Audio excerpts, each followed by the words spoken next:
Now, medyo naaliw lang ako dun sa isang statement ni Secretary Remulla na kaya daw hindi na dapat dumaan sa hukuman ay dahil hindi na tayo miyembro ng ICC. Well, hello po. Dahil hindi na nga tayo miyembro ng ICC, wala nang dahilan para isipin natin ang mandamiento de arresto ng ICC. Hindi po yan dahilan para hindi sumunod sa Rome Statute. Ibig sabihin, kung kikilalanin mo yung jurisdiction ng hukuman ng ICC, dapat kilalanin mo rin kung ano yung mga nakasaad sa tratado na bumuo ng ICC. Diba? So mali po yung ganung reasoning na palibasan din na tayo miyembro ng ICC, hindi na dapat sumunod dun sa proseso kung paano aarestuhin sa bisa ng isang mandamiento ng de arresto na inisyu ng ICC. Ang dapat dyan, dahil hindi na tayo miyembro, huwag na tayo talagang makipagtulungan dahil wala ng visa yung warrant of arrest sa ating teritoryo. So, yun lang po, no? Pero halatang halata naman, no, na talaga nagpapalusot na lang ang mga miyembro ng gabinete at kaya sila nag-i-invoke ngayon ng executive privilege kasi alam nila non-bailable ang pwedeng isampa ni dating Presidente Rodrigo Roa Duterte laban sa lahat na nag-utos at nagpatupad ng illegal na kanyang arrest at ng kanyang extraordinary rendition sa The Hague.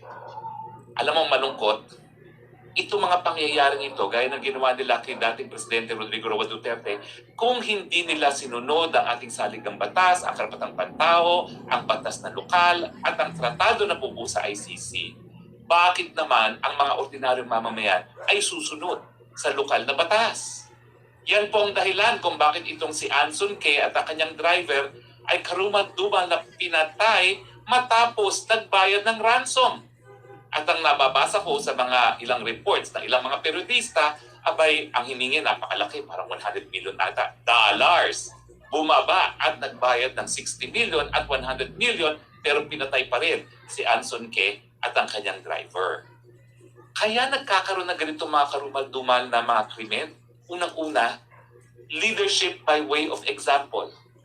Kung ang pinakamataas na presidente ng Pilipinas ngayon na si Marcos Jr.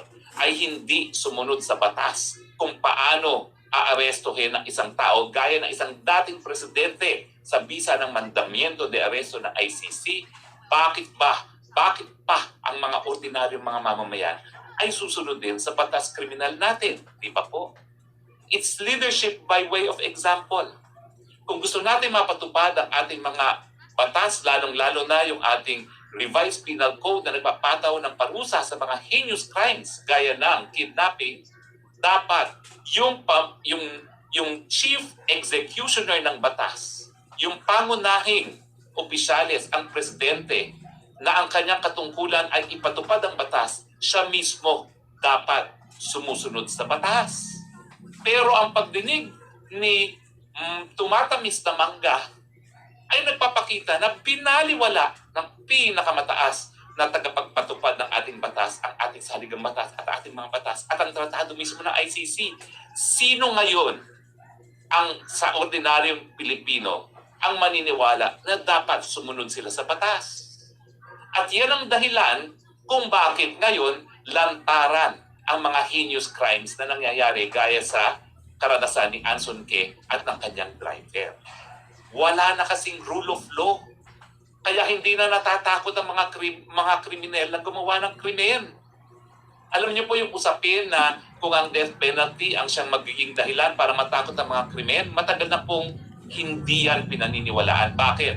Ang magbibigay takot sa puso at isipan ng mga kriminal, hindi po ang death penalty, kung hindi yung pagpapatupad ng batas.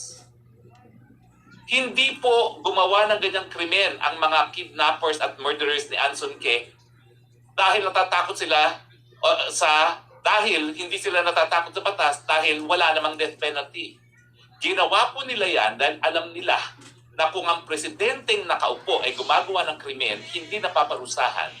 Lalong-lalo na kung ang biktima ay dati ring presidente, bakit naman sila mapananagot sa kanilang mga krimen?